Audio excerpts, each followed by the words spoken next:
patapos. At ito ang Balitang Europe. Samahan niyo po kami sa paghahatid ng mga mahalaga at makabuluhang pangyayari sa iba't ibang bahagi ng Europa.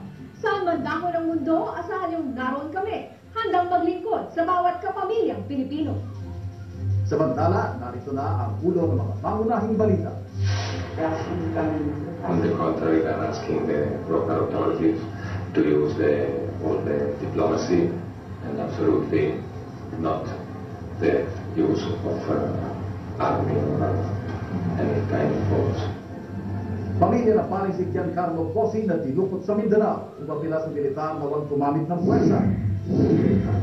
Media sa Asia, kabilang na ang Pilipinas, binatiko sa 4th Asia-Europe Foundation Journalist Seminar na ginanap sa Germany. Pero ang nangyari, nakisang na sinasaktan sila. Convicted Pinoy nurse sa Edinburgh, Scotland, hindi pa rin matanggap ang hatol sa kanyang korte, kaugnay ng mga kaso ng pagmaltrato sa kanyang mga pasyente. Mga Pinoy sa Florence, Italy, itinuring na pinakamasaya ang pagdiriwang ng Independence Day ngayong taon. Obra ng 52 Pinoy painters, hinangaan ng mga puti sa The Netherlands.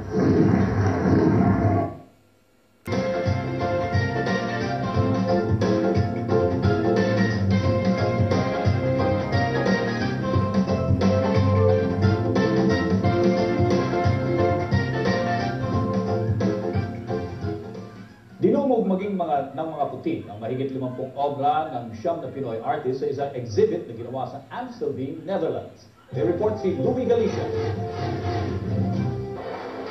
Kasabay ng pagwagayway ng bandilang Pinoy, isang makabuluhang selebrasyon ng Araw ng Kalayaan dito sa The Netherlands ang inilunsad ng mga Pinoy artist.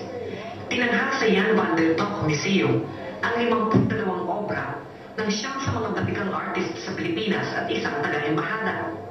Taliwas sa inaasahan ng embahada, dinumog ng 500 Pinoy at puti ang opening na ginanap sa Amstelveen. Namayagpag sa lahat ang in-house painter na si Edwin Joseph Ederlin na nakabenta agad ng 2 painting sa unang oras ng eksibisyon sa presyong €700 bawat isa. Very special.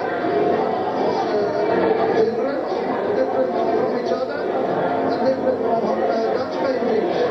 How different is it?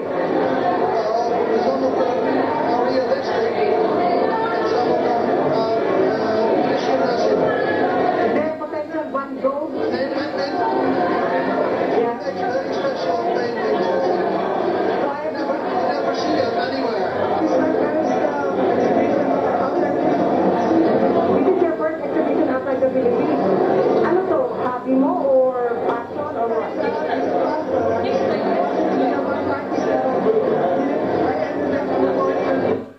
Namangha ang mga puti sa mga obra ng mga Pinoy.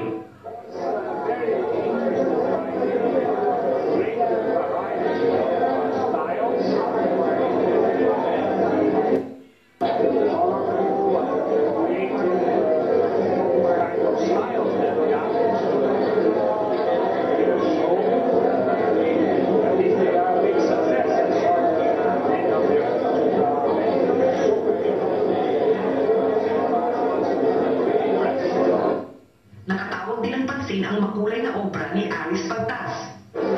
Folkloric talaga. Pinakikita po rito yung kulay ng Pilipino. At ang painting nito ay nagpapakita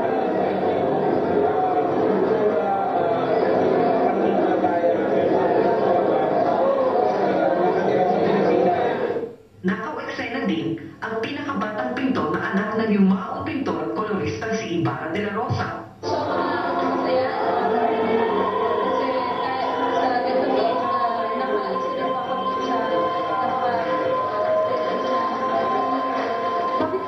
Bakit ka nagpe-paint?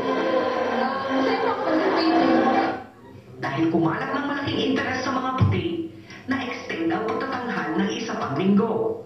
Para sa Balitang Europe, Louie Galicia, Amstelveen, Netherlands. Susunod sa Balitang Europe.